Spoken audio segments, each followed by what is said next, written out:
देखिए क्लास 12 के फिजिक्स के, ठीक है ना, ये इम्पोर्टेंट क्वेश्चन है। कोरी दर्पण हेतु दर्पण सूत्र, ठीक है ना, 1/f = 1/u + 1/v। ध्यान से देखिए, ये आपका गोली दर्पण है। पीवी क्या है आपका? मुख्य अक्ष है, ठीक है ना। पीवी क्या है? मुख्य अक्ष है। वस्तु ए बी है जो मुख्य अक्ष पर लंबवत रखी हुई है मेन एक्सिस पर। और इसका रूल्स क्या होता है? जो किरण मुख्य अक्ष के समांतर चल के दर्पण पर आपतित होती है, परावर्तित होकर कहां से जाती है? फोकस से होकर गुजरती है, ठीक है। यह सेंटर ऑफ कर्वेचर, वक्रता केंद्र, जो प्रकाश किरण वक्रता केंद्र से होकर आपतित होती है दर्पण पर, परावर्तित होकर उसी दिशा में रिटर्न हो जाती है, ठीक है ना। और जहां पे दोनों काटती डिस्कनेक्ट करती है वहां बनता है इमेज। क्या बनता है? इमेज, ठीक है। इसको हम सॉल्व किए, क्या लिख दिए पहले? माना FPS' एक अवतल दर्पण है, मतलब गोली दर्पण है। P इसका ध्रुव है, ठीक है ना। PF क्या है आपका? फोकस दूरी है। PB' क्या है? प्रतिबिंब की दूरी है। PC क्या है? वक्रता त्रिज्या है। और PB क्या है? वस्तु की दूरी है। और साथ ही आप ये भी जानते हैं कि अवतल दर्पण में वस्तु की ओर जाने पर सभी दूरियां क्या होती हैं? ऋणात्मक होती हैं, ठीक है। पहले हम क्या करेंगे? त्रिभुज ABC व त्रिभुज A'(B'(C) में लेंगे। तो कोण ABC बराबर कोण A'(B'(C), ये क्या है? 90 डिग्री है।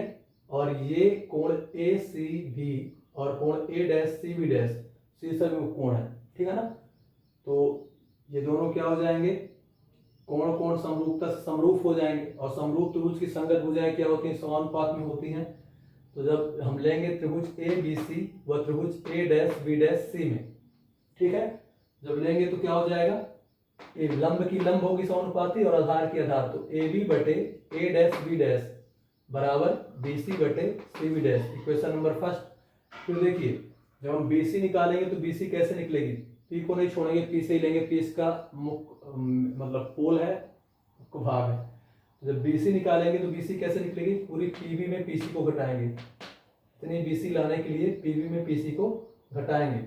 और बटे CB' है, तो CB' कैसे निकलेगा? PC में PB' को घटाएंगे, ठीक है, रख दिया। इसके बाद देखिए PB, तो PB की वैल्यू बताया ना, इधर जाने पर पूरी दूरी ऋणात्मक होंगी। तो PB की वैल्यू क्या है? ठीक है, PB की वैल्यू क्या है? -u है। तो -u माइनस PC, तो PC की वैल्यू क्या है? -r, ठीक है ना। फिर से PC की वैल्यू -r माइनस PB', तो PB' की -v, रख दिया। इसको सॉल्व कर लिया, ठीक है ना। इसी प्रकार इसमें ले लेंगे DMF और त्रिभुज A'(B') में।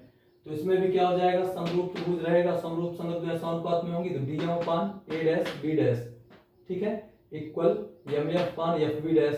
अब देखिए FB' कैसे निकालेंगे? FB' आपका पूरे PB' में PF को घटाएंगे, PB' माइनस PF, ठीक है। और PF की दूरी आपकी क्या है? -f है, ठीक है ना। PB' की दूरी क्या है? -b है। और PF की दूरी -f है। इसे सॉल्व कर लिया, -f, ठीक है ना। इसके बाद आप ये भी जानते हैं कि जो MF है वो PF के बराबर कैसे होगा? यदि बिंदु M P पर संपाती हो जाए, मतलब दर्पण का द्वारक छोटा हो जाए, तो जो PF की दूरी है वही MF की दूरी हो जाएगी, ठीक है। रख देंगे इसको। फिर क्रॉस मल्टीप्लिकेशन, दोनों की तुलना कर देंगे समीकरण फर्स्ट सेकंड की, ठीक है ना। ये देखिए, इसका बायां भाग बराबर और इसका क्या है आपका? समीकरण सेकंड का बायां भाग बराबर। तुलना हो जाएगी, दोनों की तुलना कर देंगे। तुलना करने के बाद क्रॉस मल्टीप्लिकेशन करके, ठीक है ना, इसे सॉल्व करेंगे, ठीक है।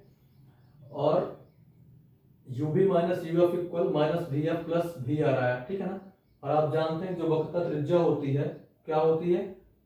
फोकस दूरी की 2 गुनी होती है, मतलब curvature of radius equal to into focal length, ठीक है ना। इसके बाद रख देंगे UV minus UF equal -VF plus VR। तो R की जगह 2F रख देंगे, 2VF हो जाएगा। 2VF में VF घटेगा, VF आएगा, लेकिन ऋण धन ऋण चिन्ह बड़ी संख्या का, ठीक है ना, प्लस 2VF बड़ा है तो इसलिए यहाँ पे माइनस चिन्ह नहीं लगेगा, ठीक है। UV minus UF equal VF, equation number third. दोनों पक्षों में UVF का भाग दे देंगे, सॉल्व कर देंगे, आ जाएगा, ठीक है।